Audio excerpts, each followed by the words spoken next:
ajouté. Le chef du Hezbollah a nié lundi que le mouvement chiite libanais envoyait des armes vers des pays de la péninsule arabique, notamment au Yémen en guerre, comme l'AN a accusé la Ligue arabe.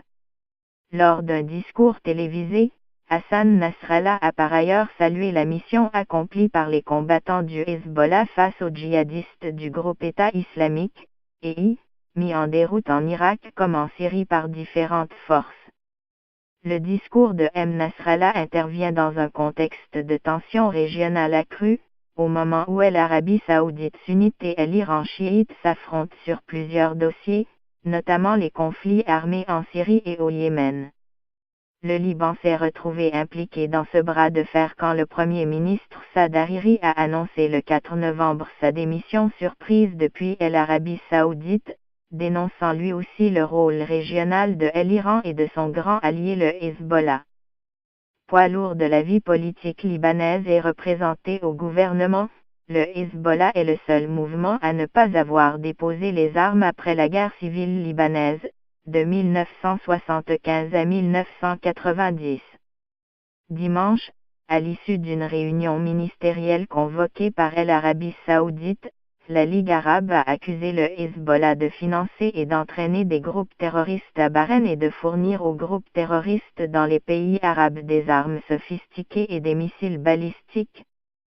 Sans user de sa verve habituelle contre le pouvoir saoudien, Hassan Nasrallah a dénoncé lundi des accusations ridicules.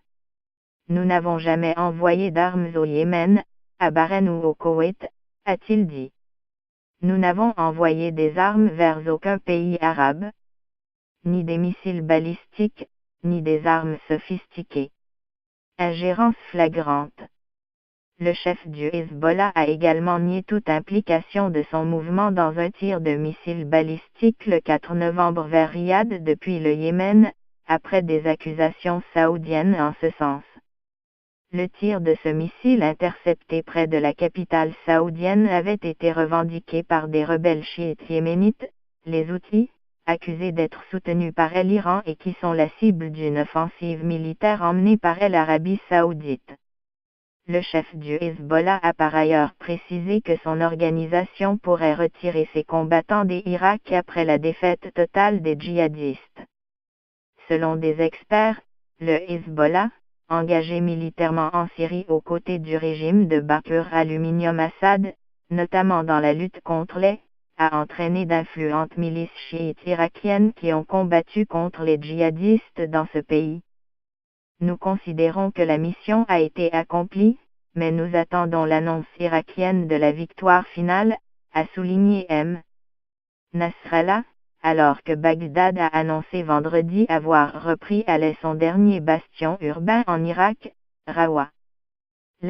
Qui a vu son califat autoproclamé en 2014 sur de larges pans de l'Irak et de la Syrie s'écrouler quasiment totalement, ne contrôle plus que quelques poches dans les territoires désertiques à la frontière entre ces deux pays. Au sujet de la grave crise politique au Liban, M. Nasrallah a une nouvelle fois réclamé lundi le retour de M.